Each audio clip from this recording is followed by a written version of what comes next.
Я приветствую вас, дорогие друзья, уважаемые гости и подписчики моего канала. Юрий Дудкин на связи прямо сейчас. Юрий, приветствую вас. Здравствуйте, Александр. Юрий, много вопросов, конечно, сейчас возникает о перспективах дальнейших в российско-украинском противостоянии, потому что кажется, что вот решив определенным образом вопрос с Ираном и Израилем, ну как решив, закрыв просто, перевернув страницу, все как бы усилия вот направлены конкретно на этот ареал боевых действий. Однако на этой неделе Трампу не удалось ничего внятного добиться от Путина в плане прекращения огня, но зато он хорошо поговорил с Зеленским. Зеленский не нарадуется, выкатывает публикации о том, что смотрите, сейчас там и дроны-перехватчики, и, в общем, мы как бы усиливаемся, и, может, ПВО продаст Трамп. Принц датский поможет. Да, принц датский обязательно, на него одна надежда. Но вы понимаете, в чем дело? Как-то, вот если оценивать ситуацию и происходящее, да, начало недели, конец недели, дроны летят, их, понятное дело, официально все сбивают, но все видят, какой урон, какой дым над столицей, все видят, как летит по Кривому Рогу, и там даже антикриз запустили, что нет-нет-нет, смотрите, все нормально, это самолет не пересек линию фронта и, получается, над подконтрольной Киеву территории выпустил КАП. Это вот так, потому что все заподозрили, подождите, Кривой Рог, КАБы, это что-то вообще что-то новое. Если до Кривого Рога долетают, то простите, Днепр, Запорожье, ну, Запорожье уже прилетало, то есть абсолютно опасная ситуация на фронте. Но всем, говорят, готовиться к худшему. То есть будет 1000 дронов, смотрите, мы все в курсе, все нормально. Как вам кажется, вот какое решение принято? Продолжать войну или просто доигрывать ее до какого-то логического конца? Принято кем? Трампом, Путиным? Ну, Ну, во-первых, подождите, вы верите, что то, что нам рассказал Кремль и рассказал Трамп коротко, что это полная информация об этом разговоре? как говорил Мюллер, верить нельзя никому. Мне можно. Ну, если, так сказать, в этой шутке есть какая-то доля правды, то это действительно так, что никогда политики высшего ранга, особенно когда есть конфликтные ситуации, причем затрагивающие интересы государства, если это руководители, государственники, они никогда не скажут в средствах массовой информации, не выльют всю правду. А есть, конечно, темы абсолютно запретные, вот, а тем более у сверхдержав, таких как Соединенные Штаты Америки и Российская Федерация. Надо отдать должное обоим руководителям, и господину Трампу, и господину Путину, что они разделили, абсолютно разделили, это уже было заявлено и намеком, и в подтексте некоторых выступлений Трампа и Путина, проблемы с Украиной и проблемы установления доверительных двухсторонних российско-американских отношений. Вот эти два вопроса, они никак не касаются на сегодняшний день друг друга. Значит, что касается установления полноценных двухсторонних отношений между США и Россией, очень четко, практически еженедельно об этом докладывает Александр Дарчиев, посол Российской Федерации в Соединенных Штатах, что переговоры по нормализации отношений, по возврату дипломатической собственности, по дальнейшему обеспечению и граждан США, и граждан Российской Федерации визовым режимом идут в нормальной обстановке. То есть стороны понимают друг друга и стараются делать все для того, чтобы режим нормальных межгосударственных отношений был, во всяком случае, на долгое время. Вот. Это раз. Второе. Что касается Украины. Ну, здесь я скажу так. Мне очень понравилось, собственно говоря, последний телефонный разговор Владимира Путина с Дональдом Трампом. Он длился там около часа, по-моему, если меня память не изменяет. Плюс-минус полчаса перевода. Ну, грубо говоря, говорили-то по делу-то всего полчаса. Вот. Где Путин абсолютно конкретно, без всяких уже там намеков, недомолвок и так далее и тому подобное, сказал Трампу, что Российская Федерация не отказывается от своих целей проведения операций на Украине. И причина главная в том, чтобы устранить первопричины конфликта. Ну, многие гадают, что такое первопричины конфликта. Но первопричина конфликта – это сама причина находится в Соединенных Штатах. То есть, если бы они в 2014 году не вмешались в государственные дела Украины, во внутренние дела Украины, и не приняли, что называется, самое непосредственное участие в разрушении этого государства, то, безусловно, в 2022 году, 24 февраля, ничего бы этого не было. То есть, первопричина конфликта являются сами Соединенные Штаты Америки и блок НАТО, которым, по сути, руководит президент Соединенных Штатов и Deep State. Что касается боевых действий, ну, вы правильно заметили, что на сегодняшний день Украина является испытательным полигоном для новейших типов и видов вооружений. Это, к сожалению, так. Я в какой-то из наших программ говорил вам, что беспилотные летательные аппараты типа «Герань» уже есть «Герань-3», которые вот опять были испытаны в позавчерашней бомбардировке Киева. Чем они отличаются? Реактивным двигателем. То есть эти беспилотные летательные аппараты имеют больший вес взрывчатого вещества и большую скорость. То есть в связи с этим их довольно-таки трудно сбивать.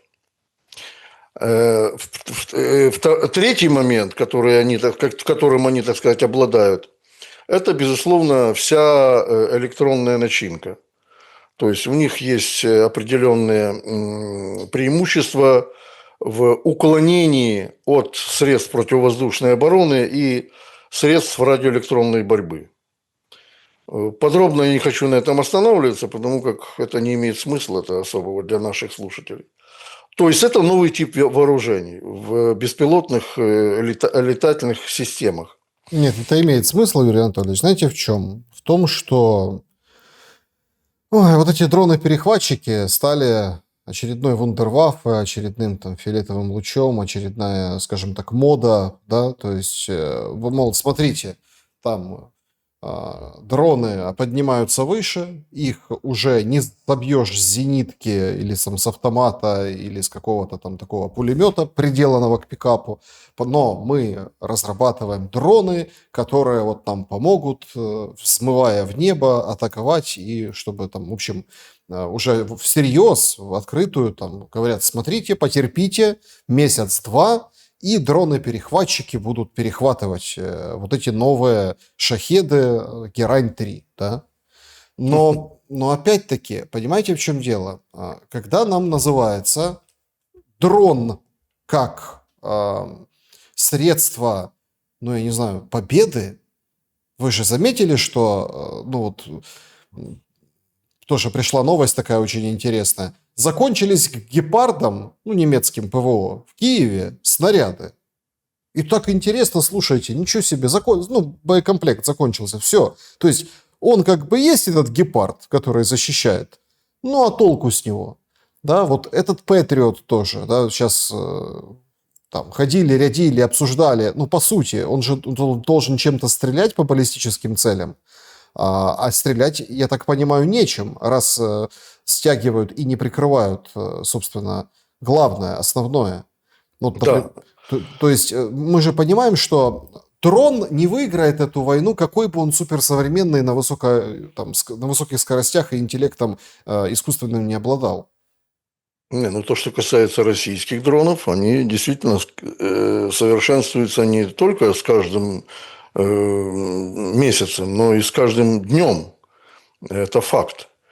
А то, что касается средств противовоздушной обороны, то, что находится на вооружении ПВО Украины, то, безусловно, это абсолютное старье. Даже взять те же «Патриоты», послушайте.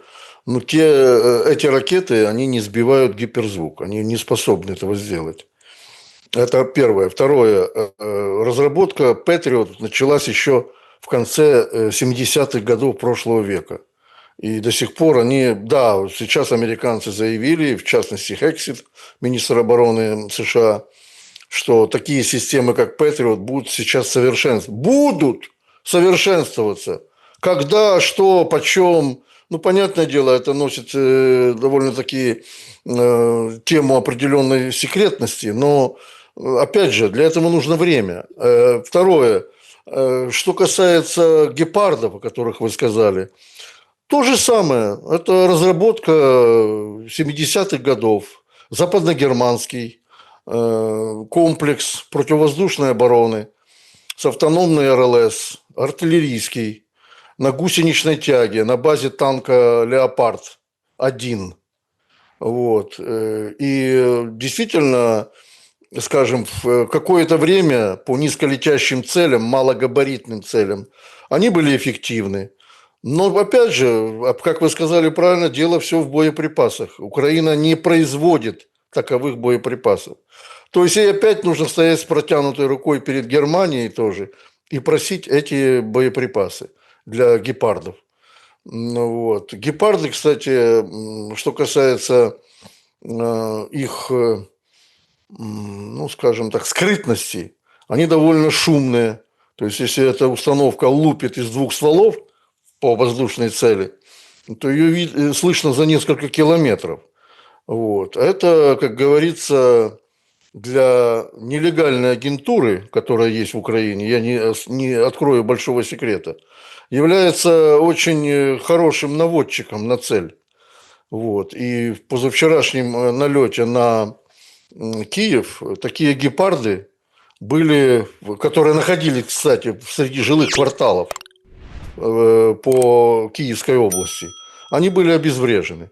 Потом вы правильно сказали, что тактика меняется, ведение борьбы с помощью беспилотных летательных аппаратов.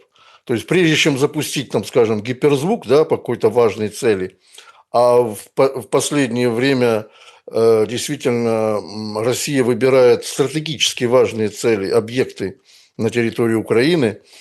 Вот в последнем, так сказать, налете это был аэропорт Джуляны, где стояли те же «Патриоты», и там, по некоторым данным, 2 установки были безвозвратно потеряны. «Патриот».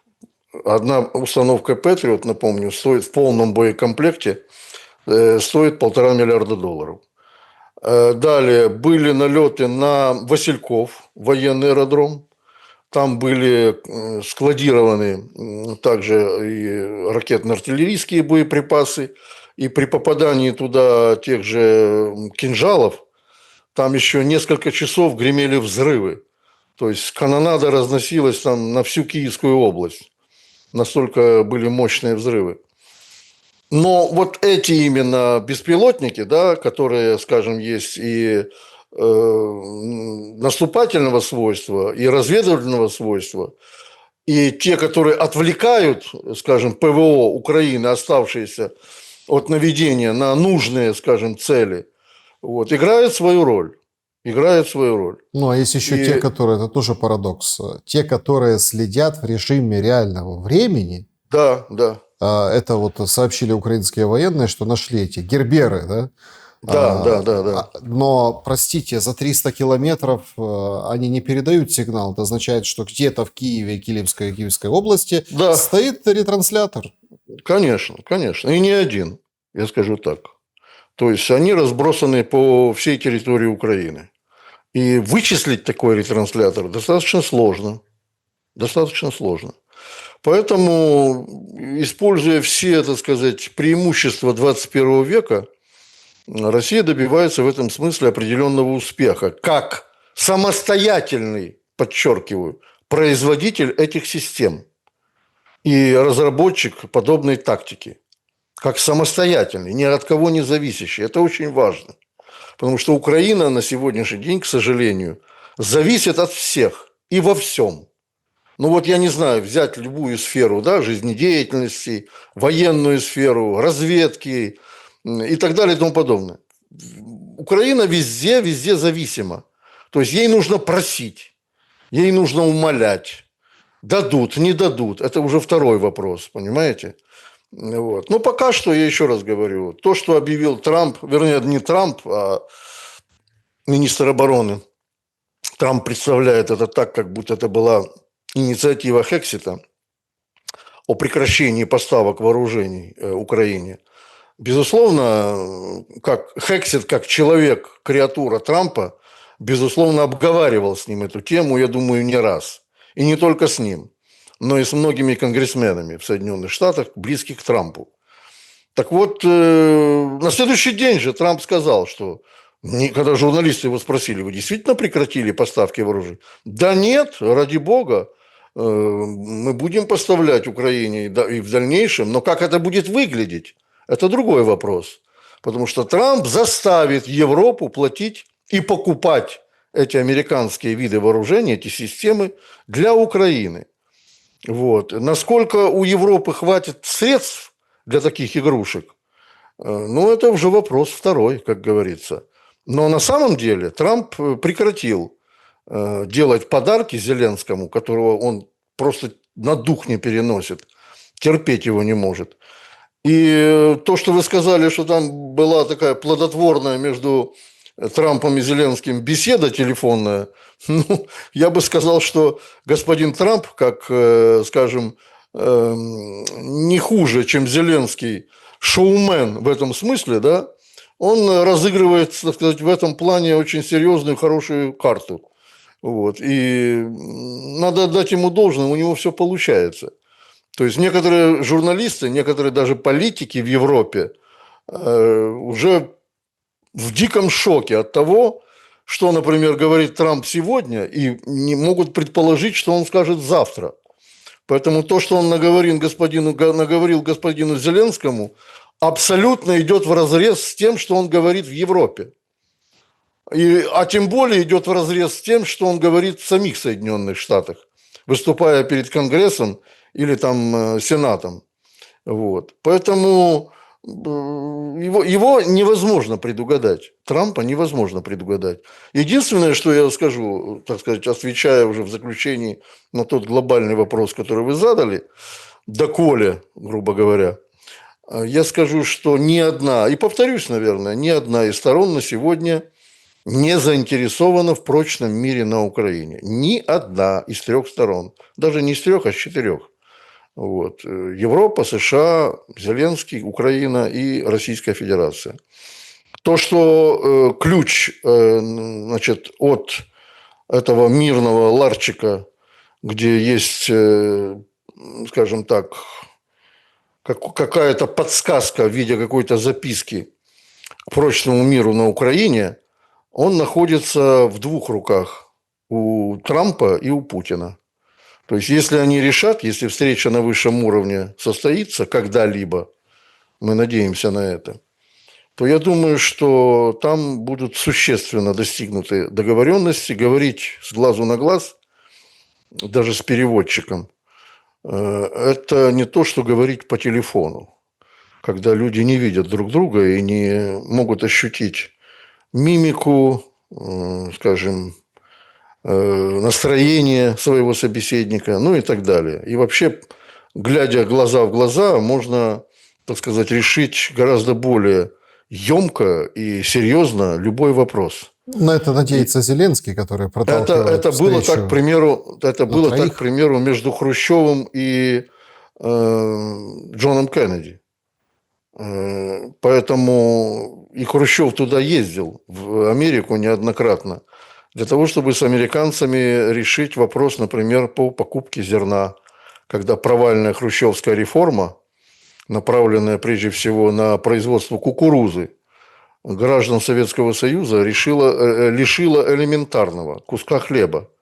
И в 1963 году мне было там вообще 2-3 года, я помню прекрасно эти очереди. Вот мой детский ум, так сказать, моя детская память в тот период времени запечатлела это на всю жизнь.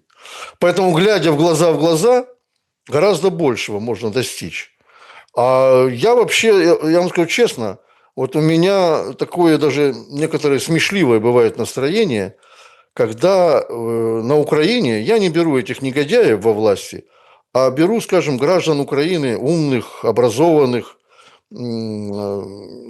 скажем так, даже в той же среде искусства, культуры, которые по-прежнему верят в некую мифическую победу Украины. Вот я задаюсь вопросом. Каждая победа имеет свои инструменты, да? Имеет свои идеи. Вот то, что там говорят в Российской Федерации о победе, это понятно. У них есть оружие, у них есть мощная экономика, у них есть мощные ресурсы, у них есть людские ресурсы. Далее, у них есть симпатики, которые находятся за рубежом. Вы их прекрасно знаете все. И которые помогают России в этом вопросе. Хотя где-нибудь в ООН они говорят, что мы за целостность Украины. Победа России в Украине – это полный разгром ВСУ. И, так сказать, введение оккупационных войск на территорию Украины. Ну, это ясно, как божий день. Таким образом, Россия уничтожает нацистскую идеологию и формирует, если она этого захочет, либо новое государство, либо вся территория Украины входит в часть территории Российской Федерации. Это понятно, да? А теперь я задаю вопрос украинцам. А что вы предполагаете под победой над Россией? Вот в чем это заключается? Ну, хоть 1-2 пункта назовите мне. Как это должно происходить? Вот эта победа, на чем она основывается? Нет армии полноценной, потому как на 47% укомплектовано. Нет вооружений. Главное, нет экономики для того, чтобы обеспечивать оборонно-промышленный комплекс. Это 4. Третье. Нет ресурсов. Все ресурсы импортные. Хотя в земле Украины полно этих ресурсов. Только их нужно было добывать, добывать нужно было, когда было мирное время. Нет этих ресурсов. Ну и потом мотивация украинского народа. Ну, вы знаете, она абсолютно уже не та, которая была в 22 году. Абсолютно не та. А что не так с мотивацией? Как она изменилась, на ваш взгляд? А люди просто такие уже хотят любой ценой прекратить вот это месиво кровавое. Вот, потому что я еще могу понять мужчин, да, которые там какие-то хотят служить, какие-то не хотят служить, какие-то хотят идти на фронт, другие не хотят. Это понятно. Но когда мать, молодая мать, это же все выкладывается в интернет, сейчас можно осмотреть километры этих видео, сидит в Одессе в подъезде, прижимая к своей груди маленькую девочку, ну, скажите, у нее есть мотивация, чтобы продолжать войну с Россией и одержать над Россией победу? И таких матерей, таких людей, и не только женщин, но и мужчин, которые уже потеряли своих сыновей, дочерей, их сотни тысяч. Ну, вы же видите, как раскладывает пропаганда. Это что получается? Все было зря? Пропаганда, ради Подождите, бога. все было зря? Значит, Да. Мы же должны дальше бороться. 30 лет морочили голову народу Украины, да? 30 лет. Вот. Исказили все, что можно. Весь исторический процесс. Все абсолютно. Национальную литературу, национальную культуру. Все исказили. Вот. Воспитали, извините, я не хочу быть огульным, я не люблю вот вообще обобщений, но, в принципе, среди украинской молодежи сейчас редко можно найти адекватных молодых людей. Понимаете? Они абсолютно зазомбированы все. Причем черти чем. Я даже повторять этого не хочу. Вот. И я вот опять же в очередной раз спрашиваю. Так как вы будете побеждать Россию? Ну, это же сущий бред. Это, понимаете, это какой-то, ну, просто лозунг дешевый на грязной тряпке написанный. До перемоги над Москвою. Ну, как вы это сделаете? Ну, Где смотрите, ваша... рецепт простой. Значит, Какой? надо, Давайте. надо дотерпеть до 2000 какого-то 30-35 года. Угу. Тогда Европа включится по полной, раскочегарит свой ВПК. Мы как форпост, как вот, да, вот выстоим, а потом как попрем, и вот тогда вернем все свои территории, Россию там накроет смута, поменяется руководитель, Зеленский на белом коне, все, кто остался жив, возрадуются. Ну, примерно вот такой расклад нам дают барбершопные военные, которые выкладывают там свои размышления Да. по этому поводу. Мать, понимаете, в чем разница? Мать, которая ребенка прижимает там в подвале или в подъезде, или в ванной комнате за двумя стенами, ее же не спрашивают, Юрий Анатольевич. А когда украинский народ о чем-то спрашивали? На Украине, если вы помните, последний референдум был, по-моему, в 95-м, что ли, году. 2001 Кучма проводил. Прошу прощения, 2001 год. Да. Вот. Поэтому за 20 с лишним лет на Украине у народа Украины вообще ничего не спрашивали. Меняли, кромсали Конституцию как хотели. Даже генерального прокурора выбирали с тем, чтобы изменить Конституцию под конкретного ушлепка какого-то, да, который абсолютно ничего не стоит, если брать в сравнении с миллионами украинских граждан, их жизнями. Меняли под этого негодяя Конституцию Украины. Вместо того, чтобы провести действительно какой-то референдум или какой-то соцопрос хотя бы такой, знаете, авторитетный. Ничего же этого не делалось. Поэтому то, что вы сказали, да, там, как будет побеждать Европа, заметьте, вы сказали Европа. То есть это не Украина будет побеждать, а Европа. Ну, я вам скажу так, что в Москве ведь тоже не будут сидеть сложа руки и смотреть, как до 30-го года Европа самоутверждается и укрепляется. Я думаю, там тоже будут предпринимать какие-то действия свои для того, чтобы укрепить свое государство и противодействовать тем внешним вызовам, которые грядут. Поэтому вопрос остается открытым. У Украины нет ответа на то, для своего народа в первую очередь, как она будет побеждать Россию. По поводу событий на фронте примечательным оказался, ну, кроме понятного продвижения на уже осыпающихся участках обороны. Речь идет, кстати, о том направлении, запорожском направлении, которое вы говорили неделю назад. Видите, как все проигралось. Плацдарм, Каменская вот это, да, то есть ближе к Запорожью, перешли речку и, соответственно, там все как по нотам. То есть действительно пошел процесс. Но очень неожиданно выглядит новый переход границы с Украиной в районе населенного пункта Меловое. Это такой треугольник, вот это Меловое, там дальше восточнее, и как бы аналитики уже смотрят, что это будет смыкаться на Великом Бурлуке. Вот север Харьковской области, ближе к России, который не Циркуны, где там есть Волчанск, там, а еще немножко восточнее. Ну, то есть мы видим как бы следующий шаг в ситуации вокруг Харьковской области. И, конечно, традиционно большие проблемы, о которых там то пишут, то не пишут, то рисуют, то не рисуют на картах Deep State, это в самой Харьковской области, вот вокруг Купянска. Выходил глава администрации Купянской и так разводил руками и говорит: ой, 90% города разрушено. Возникает здоровый вопрос: так а чем ты руководишь? Ну, руководитель города, военно-гражданская администрация. Чем? Ну, то есть, что входит тогда в полномочия, в обязанности? Ну, то есть, тогда много сразу возникает вопросов. Но этими вопросами зачем это задавать? Кому это надо? С точки зрения ситуации в Харьковской области и, скажем так, таких ярких событий на фронте. Вот вроде подтвердили, зашли в Днепропетровскую область, да? Ну и хорошо. Ну и что? Ну, то есть, ну и подумаешь, там дачное, все, оборона держится и дальше. и факта нового захода, ну, то есть в область, в которой не велись боевые действия никогда, ну, как-то остался малозамеченный, потому что у нас же дроны-перехватчики. Что скажете по фронту на этой неделе? Перед тем, как ответить на ваш вопрос, я все-таки я люблю проводить исторические параллели. Ну, вот как историк, тут уж от меня, говорится, никуда не денешься.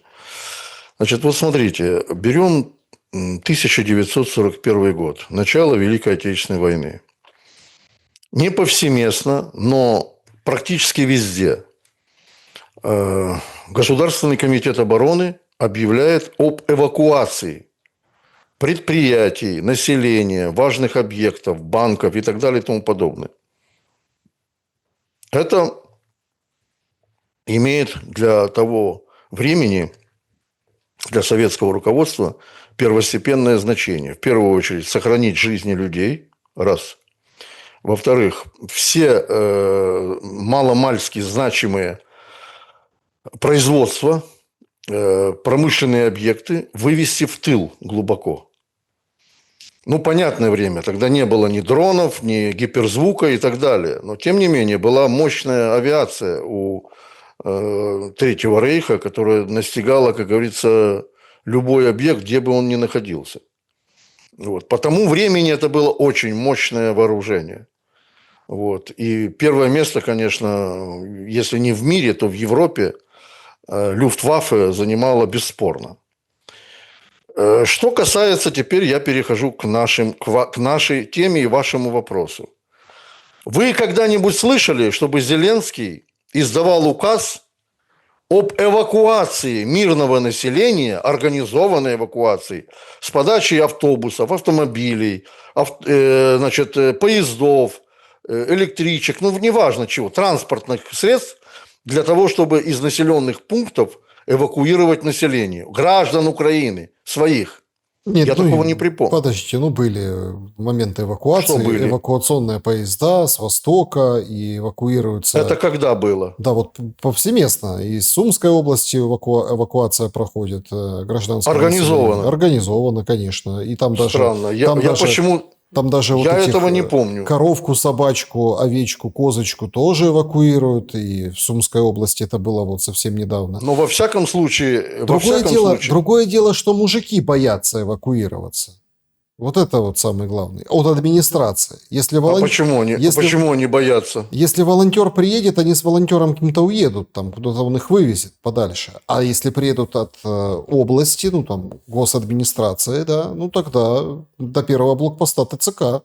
И, собственно, как бы никто не хочет эвакуироваться, а потом пополнить бусик. Александр, значит, что такое эвакуация? Давайте разберем, раз уж мы подробно решили этот вопрос поднять в эфире. Значит, это комплекс мероприятий. Первое. Агитационный. То есть, надо народу разъяснить, что, почем и как. То есть, и говорить правду в этом смысле нужно, хотя бы в приближенном виде.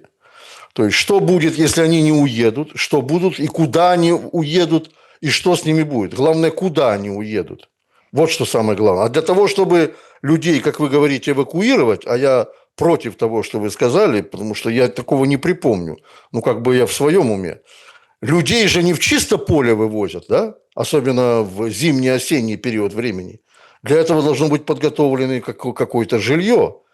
То есть, должны быть какие-то пункты, или, я не знаю, там, гостиницы, или, смотря в зависимости от из какого, значит, города, деревни или там поселка эвакуируют этих людей. То есть, это должна быть кропотливая подготовка для этого. Решенный вопрос с водой, с продуктами питания, с теплом, с энергетикой и так далее и тому подобное. Это комплекс мероприятий. Объявить просто, вот глава какой-то гражданской военной администрации объявляет, так, все, завтра все уезжаем. Он садится в свой Мерседес и уезжает. Это называется эвакуацией? Нет. Это когда все государственные органы помогают людям сесть в те же электрички, эти же автобусы, эти же автомобили и покинуть место их проживания. Вот это я называю эвакуацией, организованной. Объявлять просто в средствах массовой информации об эвакуации Но это недостаточно, далеко недостаточно. Ну и теперь второй момент в этой связи, что эвакуация, скажем, я не хотел об этом говорить, но скажу. Эвакуация, скажем, в той же Курской области, да, это не потому, что я там предвосхищаю кого-то и так далее. Она была действительно организована.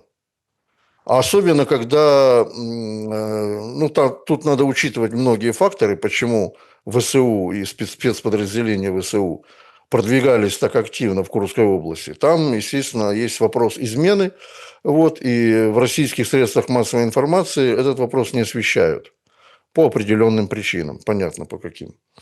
Вот. Изменники, естественно, эти выявлялись, вот, они были подкуплены. Это и в среде военных, и в среде гражданских государственных органов. Есть такое дело. Но гражданское население просто-таки принудительным образом выселялось из тех пунктов, где шли боевые действия и шло наступление украинских войск, украинских подразделений. То есть там было все организовано. Вплоть до того, что в школьных спортзалах людей расселяли, обеспечивали им питание, ночлег и так далее. Врача, медицинская помощь была там. Это все очень важно, потому что эвакуируются не только там старики, но эвакуируются женщины, дети и так далее и тому подобное. Вот это была высочайшая организация эвакуации. То есть можно сравнить, понимаете? В Украине этого абсолютно не было и нет. Поэтому тот вопрос, о котором вы говорите, что занимают там в Днепропетровской области, это я уже перехожу на более такую военную тематику. Значит, наступление на Запорожье продолжится. Это я все высказываю свою точку зрения. Ведь нигде никто не получает той информации и не получит никогда из первых уст, что называется. Да? Мы можем только лишь методом каких-то умозаключений, вычислений, логики, вот, начинать прогнозировать какие-то вещи. Прогнозы я не люблю, но логически можно рассуждать, что задача сегодня российских войск в первую очередь состоит в том, чтобы работать на направлении Запорожье, Суммы, Днепропетровск, Днепр, с тем, чтобы взять в полукольцо Харьков. Вот ближайшие 2-3 месяца это будет очень отчетливо видно. Почему в Запорожье? Запорожье потому, что Россия, безусловно, как я уже и говорил, начинает очень большую операцию на юге Украины с выходом на Приднестровье. То есть это если брать такую глобальную задачу. Почему на сегодняшний день, вот опять же, если проводить аналогии, да, правительство Санду в Молдове так зашевелилось, да, и в Евросоюзе так зашевелились по скорейшему приему Молдовы в Евросоюз. Вот именно по этому вопросу. Там тоже чувствуют, что под ногами сковородка накаляется. И то, что главу Гагаузии на сегодняшний день фактически приговорили к 9 годам тюремного заключения, лояльную к Российской Федерации, лояльную к русскому населению и к русскому миру, безусловно, это имеет тоже свое значение. Поэтому в России вынашивают план, он уже, в принципе, я думаю, есть, с тем, чтобы действительно юг Украины подчинить, в том числе включая сюда и Одессу, и Николаев. Это будет не завтра, это 100%, потому как операция сложная. Вот. Но задача России как была, так и остается отрезать Украину от Черного моря. Азовское море уже является внутренним морем Российской Федерации. Теперь в России есть прочный такой план отрезать напрочь Украину от Черного моря. Вот. И я думаю, что эта цель довольно-таки существенная в России. Это не второстепенная цель. Вот на этом все. Погодите, есть уточнение. Пожалуйста. Получается, что задача серьезного наступления на юге, в данном случае мы берем Запорожскую область, и в том числе давление на Сумском направлении, плюс южнодонецкое направление, которое мы сейчас наблюдаем, да, ну, то, что вы называете Днепропетровской области, ну, там до Днепра далеко, но имеется в виду вот этот фас, да, вот этот. Это чтобы Харьков взять в кольцо? Ведь очень много харьковчан Дело в том, что переживают по этому поводу. это не столько кольцо, Александр. Поймите правильно, что блокировка, скажем, ряда важных железнодорожных и автомобильных трасс – это уже большое напряжение для местных властей, для украинской власти. То есть блокировка трасс. Не обязательно идти в голый штурм, это уже россияне прекрасно понимают. Это не 22-й год, вот, а чтобы там, например, лезть куда-то на рожон. Россияне очень экономно используют свою живую силу. Очень экономно, поверьте мне. Вот. Поэтому даже корейцы, которые идут туда на сегодняшний день воевать, вот, они прекрасно понимают, что их не будут посылать на мясные штурмы. Их берегут. Вот. И, скажем, последнюю информацию, которую я получил, например, да, может, и другие получили, не обязательно я. Это уже проходило тоже в СМИ, причем в СМИ агентства ЦАК северокорейского, что за время проведения операции в Курском приграничье из тех подразделений, которые участвовали, корейских, в изгнании оккупантов с Курской земли, погибло всего более 20 корейских военнослужащих. То есть не так много. Но все равно гибель есть гибель людей, это понятно. А здесь, безусловно, на сегодняшний день уже Ким Чен Ын отдал распоряжение соответствующее о выделении дополнительного количества военнослужащих для оказания помощи российской армии на Украине. То есть это уже будут и в Донецке, и в Луганске, и я не исключаю, в Запорожье и в Херсоне корейские военнослужащие. И их количество определено около 40 тысяч. Опять же, цифры такие, знаете, приблизительные, потому как секретная информация, никто ее не освещает. Так вот, поскольку Россия привержена вести такое экономное, скажем, ведение войны, используя в большей степени бесконтактное решение всех вопросов в военных операциях, то, конечно, Харьков не обязательно брать штурмом.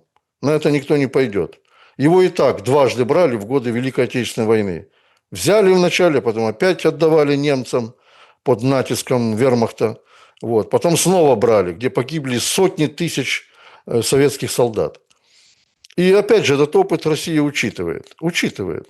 И опять же, все идет к тому, что если перерезать жизненно важные артерии для такого крупного города-миллионника, как Харьков, то действительно там возникнут серьезные проблемы у власти, что делать дальше, украинской власти. А там, простите меня, если исчезнет и продовольствие, не дай бог, и вода, и электричество, и тепло, то условия будут невыносимы для проживания. А в армии украинской, в ВСУ тоже служат люди. Поэтому они все это прекрасно понимают. Это максимально давлеет морально на дух украинского солдата. Вот с этим, так сказать, мы подходим к решению, скажем, на мой взгляд, опять же, к 2026 году. А в 2026 году события будут разворачиваться еще более динамично. Интересный прогноз. Если переместиться на уровень, ну, скажем так, руководства силовыми ведомствами Украины, ну, а потом непосредственно там более низший уровень на руководство вооруженными силами. Слушайте, Умерова прям тыкают иголками. Прав ты. Видели, наверное, материалы, там Дарья Калинюк говорит, тут шахеды атакуют страну, а родные Умерова, мол, этого не чувствуют. Майами или там Атлантический океан, Да вилла. разве ж только Умерова. Нет, ну смотрите, Умеров это ведь не просто, скажем так, министр обороны. Мы же все-таки держим в уме, что он хоть там какой-то, но глава переговорной группы в Стамбуле. Да, да, да. И между прочим, как вы говорите, кто бы ни колол его иголками, да, среди своих, вот, чужой среди своих. Ну, я не думаю, что он чужой, но он в доску свой. Но, вот этот глава переговорной группы в Стамбуле, что касается военной части, скажем, частичной военной части переговоров, а именно обмена военнопленными, обмена телами, ранеными, выполняется неукоснительно. Вот это отдать надо должное Умерову, между прочим. Потому что если бы был там какой-то, я не знаю, кто там перед ним был, господи, с профессорским видом. Так, Резников, к нему пришли Резников, за да. яйцами. Я даже фамилии стал забывать. Ну, у Резникова там не только в Майами, там где угодно есть уже своя недвижимость, как пишут источники некоторые. Так вот, если бы это был Резников, да, вот, то я не думаю, что это было бы так гладко. Вот, это еще тот типок. Но, как говорится, Умеров, это было видно даже по тем интервью, которые он давал в Стамбуле. Ну, мне кажется, человек спокойный. Он без этих лишних брызг шампанского, да, выдает всегда то, что можно выдать довольно спокойно. И, скажем, тот же министр обороны Российской Федерации вот, вполне говорит о том, что Украина на сегодняшний день в постоянном контакте, кстати, находится с Умеровым и российские руководители, если идет речь об договорившихся обменах. Вот, согласовываются списки этих значит, обменщиков. Вот, вообще, конечно, дикое слово менять людей, но мы живем в реалиях таких, ну что поделать. Раньше вообще на Украине меняли украинцев на украинцев, когда шла гражданская война на Донбассе. Вот. И это тоже воспринималось нормально, хотя это дикие вещи, я считаю. А это является одним из признаков гражданской войны. Так вот, Умеров, в принципе, в этом плане будет востребован настолько, сколько будет продолжаться эти боевые действия. То есть пленных берут каждый день, я вас уверяю. Я не знаю, там, в каком количестве берут ВСУ российских военнослужащих в плен, но что касается украинских военнослужащих, то там украинских военнослужащих просто таки сплошная мотивация на то, особенно тех, кого брали ТЦКшники за жабры, прямо на улице хватали, на аркане волокли, сдаться в плен однозначно. И при первой же возможности, невзирая на вот эти... Пардон, у меня выпал наушник. Невзирая на вот эти абсолютно дичайшие вещи, вот, с загранотрядами из 3-го батальона Азова, которые просто таки в спины стреляют украинцам, которые пытаются сдаться в плен или хотя бы отойти на запасные рубежи, то, безусловно, уличают момент украинские военные, чтобы сдаться в плен. Но это тоже, как говорится, отмечают не только россияне. Там, как говорится, сплошная ложь, это уже понятно. Українських СМІ так і говорять. Російська пропаганда, такого не може бути. Но об этом говорит тот же Юлиан Рёбке, который абсолютно далек от любви к Украине, да, и симпатии к России, простите, к симпатии к России. Это же говорят и в Киеве корреспонденты Die Welt. Понимаете? Вот. Они тоже говорят о том, что украинские военнослужащие мотивируются тем, чтобы поскорее на передовой сдаться в плен. И Умеров в этом плане будет, да, действительно, поскольку ему осталось работать министром, я не знаю, вот, он будет договариваться всегда с российским руководством, чтобы обменять украинских солдат на тех, кто остался в тылу, в украинском тылу. Ну, А по последней информации, 2 слова буквально, по последней информации, украинцы украинская власть нацистская, выдает уже под военными, пленными, да, скажем, тех, кто политически репрессирован в Украине. То есть их тоже меняют на украинских военнослужащих, находящихся в плену в России. Даже Смотрите, это не такие хватает уже. Да, не обоюдные, хватает. обоюдные А? все-таки обвинения. Ну вот смотрите, то как бы вот это там трупоедство, оно же продолжается. Выходит Министерство внутренних дел украинское и говорит о том, что 60 мешков во время обмена было с там, 400 или 300, в общем, с разными, пересортится, то есть много было частей тел. Об этом. Ну так об этом же Зеленский говорил Трампу. Он ему простыню раскладывал, об этом говорил. Так вот ответ пришел в Да. российских СМИ. Назвали имя и фамилию, там Николай Дзяман, это командир ракетной бригады ВСУ, который зимой прошлого года, 24-го, отдал приказ бить по Ил-76. Тогда 65 украинских военнопленных перемещались для обмена, да, в Белгород, и 670 фрагментов тел нашли во время крушения. Украинская сторона, конечно, этого не подтверждает, но во все это как бы как ответка, да, одна, скажем так, дотрупное обвинение на другое трупное обвинение сейчас происходит. Ну, то есть мы понимаем, что, скажем, не все так гладко и хорошо в этих обменах. Александр, в любом деле есть какие-то издержки, изъяны. В любом деле. Тем более в таком сложном, как обмен телами. Но, есть очень большое но, которое украинская власть не хочет признавать и не упоминает вообще, а средства массовой информации таки в помине не упоминают. Это присутствие на этих обменах сотрудников Международного Красного Креста.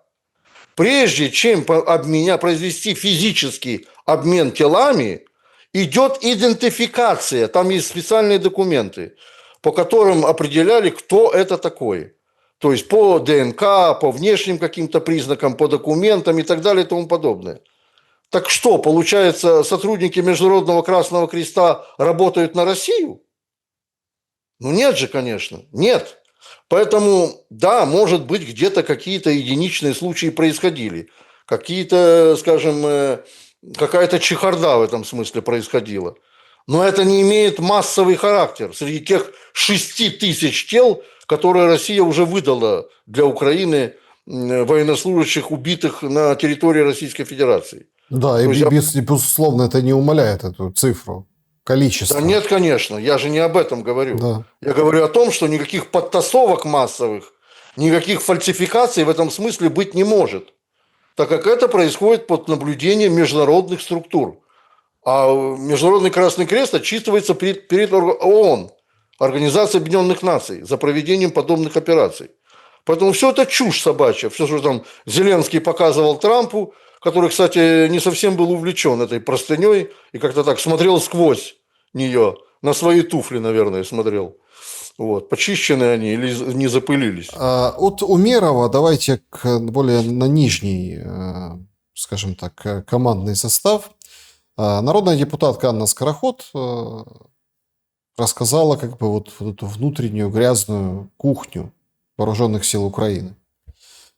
Сейчас же какая ситуация? Ну вот в Одессе подорван автомобиль с военным. Ну, он садился в машину и подорвался автомобиль. В соцсетях сразу, там, если это ТЦКшник, то все там, ну не то что радуются, ну скажем так, да, одним образом отзываются. Если военный, то, понятное дело, больше жалости, больше какого-то сочувствия.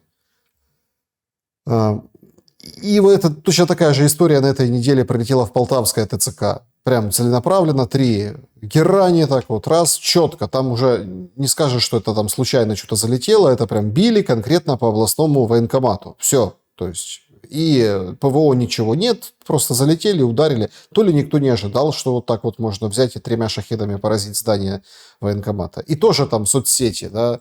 Кто-то радовался, говорил, вот по делам вам, наконец-то, хоть кто-то. Кто-то немножко включал голову и говорил, подождите, это обычно обычный центр города, там могут быть гражданские, вокруг много гражданских, гражданские там тоже 1,5 десятка человек пострадали. Да и вообще, да, это же как это, между небом и землей это ТЦК. Ты вроде как еще по полу уже не гражданский, но еще не военный. Ну, если мы говорим о обычных людях, которые там находятся, которых собирают, тянут в бус и туда на отстой, ну, на простой, да, вот там ждать своей дальнейшей участи. Так вот, а, вскрывается очень интересная подробность депутатом Скороход, что в военном вот этом сословии, слушайте, ну мутки такие тяжелые, берут какого-то тылового военного, выписывают на него фронтовые 100 тысяч, тот их снимает, отдает командиру, командир делится с кем надо, ну и, соответственно, так вот и воюется, понимаете, и хорошо. Понятно, что это там поборы, вот это все, схемы, но возникает же главный вопрос, самый важный в этой связи. Это же признак, перед смертью не надышишься. Это же признак заработать сейчас, потому что все поймут, допустим, И завтра. как можно скорее, И да. как можно скорее. Когда ты, скажем так, берешь и вот это вот занимаешься, начисляешь, ну это же легко проверить, то есть все понимают, да? Это означает, что эти командиры, которые вот этим занимаются, они не просто там грязные на руку, такие нечистые, а такие нехорошие люди, там схематозники, там коррупционеры. Нет. Они тоже чувствуют окончание и, судя по всему, скорое окончание всего происходящего. Причем такой катастрофой, которая скроет вот эти все, казалось бы, очень простые оборудки. Да, вы правы, и это ужасно, конечно. Это настолько, ну, слово аморально даже, оно как-то здесь слишком слабенькое. Вот. Я знаю госпожу Скороход. Я вам скажу, что она еще когда в 2019 году избирался Зеленский на пост, а потом она вошла в Верховную Раду по спискам, вот, задавали ей вопрос, мои коллеги, и я в том числе, зачем тебе это надо? Ну, там такая глубоко личная история, но я не об этом. Я хочу сказать, что человек действительно русскоязычный, она не поменяла, так сказать, своего внутреннего «я», вот, и она по-прежнему говорит на русском языке в средствах массовой информации. Это надо отдать ей должное. Она не присмыкается ни перед чем, а как воспитана, так и считает себя таковой, какая она есть. Вот. То, что она рассказывает об украинской власти, да, и в том числе об этих ТЦК, это такой, знаете, маленькая такая верхушечка айсберга, под которой, на фоне вот этой поверхности воды, болота этого, вот, которая там под этой водой, скала огромная плавает, всех этих нечистот. И мне тоже хочется задать вопрос, как вы задаете. Так где же все-таки вот та моральная составляющая с борьбы с захватчиками, да, условно говоря, под которым, под лозунгом которого власть придумала себе вот эти мемы, что все должны идти на защиту Украины. Но вот где эта моральная составляющая? Когда-то Геринг, да, небезызвестный Геринг в Третьем Рейхе, который был когда-то и руководителем Рейхстага, а затем и рейхсминистром авиации и так далее и тому подобное. Он, выступая на одном из партийных митингов, сказал достаточно, скажем так, прозорливую вещь. Убивайте, убивайте, убивайте. За все отвечу я. Герман Геринг. Вот, казалось бы, простые слова, да, но он ответил. Он ответил. С ценой своей жизни. Причем, так сказать, не в самом лучшем месте. Вот. Когда был приговорен к повешению, и все-таки кто-то ему передал яд в камеру, и он отравился. Вот такая же участь ждет вот этих... А, простите, ТЦК – это структура государственная. Это не кооператив какой-то. Это государственная структура, входящая в Министерство обороны Украины. И над этим Министерством обороны есть верховный главнокомандующий. Ну, пусть даже не легитимный, но он есть. Ну, и был когда-то, когда был легитимным. Так вот, опять же, ну как можно мотивировать людей идти служить, если их... Мне вчера пришла одна СМС, не буду говорить откуда. Человек пишет: я сижу, говорит, в ТЦК уже неделю, со мной еще 5 человек. Кормят 2 раза в день. Прогулок нет. За что мы сидим здесь, как в тюрьме? Вот они сидят неделю в ТЦК. Это запад Украины. Ну вот скажите, человека, которого отправят после такой обработки, такого обучения на передовую, он будет достойно воевать? Он получит те навыки, военные навыки, которые ему необходимы при ведении боевых действий? А может и нет цели, чтобы воин ВСУ воевал достойно? То есть вы считаете, что украинское руководство специально издевается над мирными гражданами, чтобы они, так сказать, не хотели воевать? Ну, это же абсурд, Александр. Ну, Нет, это же ну абсурд. смотрите, это, понятное дело, абсурд и конспирология и оксюморон какой-то. Ну, простите, пожалуйста. Ну, давайте так. Ну, вы же, все взрослые люди, да, и вы взрослый человек. Ну, вы же видите, что как только... Тут уже и непонятно, то ли Россия бьет массированно, как-то Зеленского нет, то ли Зеленский видит, что Россия будет бить, уезжает. Тут уже непонятно, кто тут первая скрипка, кто вторая. Ну, прям берегут Зеленского.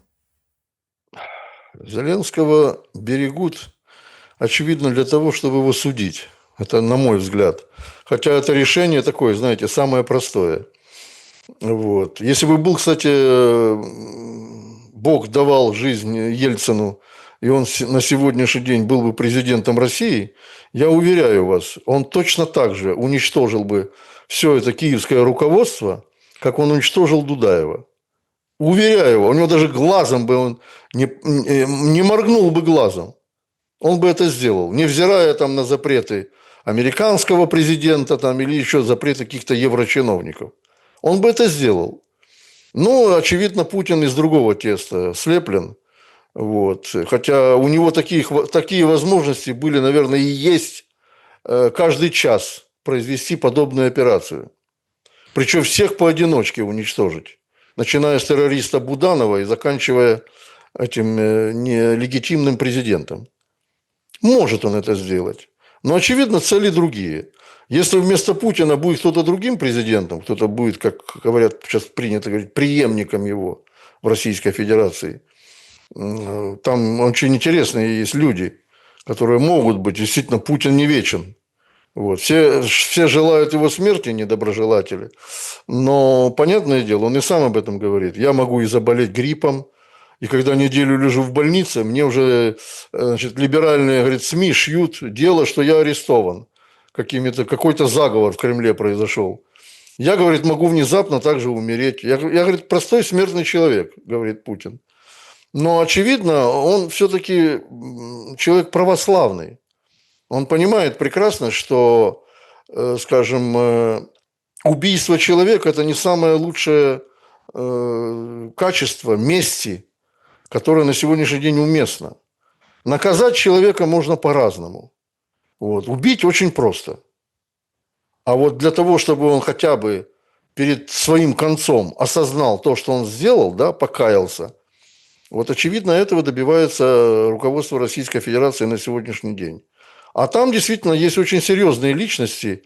Ну, вы сейчас скажете, что я немного ушел в философию, да? Ну, философия, смотрите, просто на эту философию есть другая философия. То есть, получается, вот эти сотни тысяч жизней за эти 3,5 года войны, ну, как бы на чаше весов, чтобы Нет, кого-то так я же чтобы кого-то проучить или чтобы Саша, кто-то пришел я же за это покаяться? выступаю. Я то же самое выступаю за это, что это надо было делать не в 22 году, а в 2014, чтобы не было этих 100 тысяч жизней Ой, потерянных. если мы еще с 14 начнем считать потери и Вот, вот, вот. людей.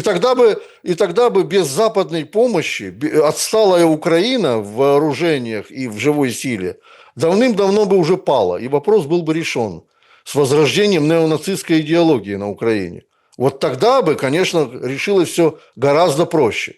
Но за 8 лет мы подписывали Минские соглашения, якобы для сохранности жизней украинских граждан, и российских в том числе. Вот мы играли в эти игрушки, понимаете?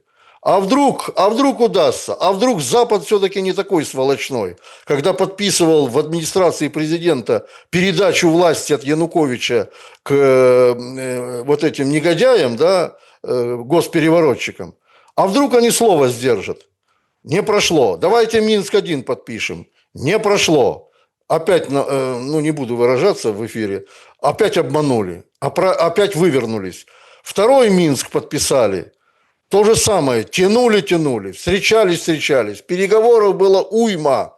Масса переговоров было. Чуть ли не каждую неделю собиралась минская вот эта шестерка и переговаривались там. Понимаете? И к чему это пришло? К тому, что действительно в 22 году уже принято было решение атаковать Украину. Потому что 8 марта Зеленский подписал операцию, которая должна была уничтожить Донецк и Луганск. Причем вместе с жителями своими же гражданами. Атаковать, бить из танков по всем, что можно, и градов, чтобы прорвать это кольцо, фронтальное кольцо. Но, как говорится, не так сталося, як гадалось.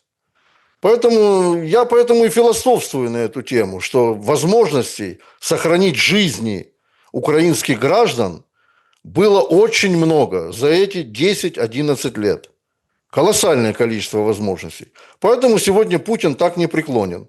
Ко всем этим перемириям, ни на какие перемирия, я повторюсь в 100-й раз, он не пойдет. Он не пойдет ни на какие перемирия. Обманки уже всякие вот эти европейские не пройдут, в том числе и американские. Это мнение Юрия Дудкина. Спасибо вам большое за время и мысли. Да, спасибо вам. Друзья, берегите себя. Всем добра и света. Увидимся. Комментируйте.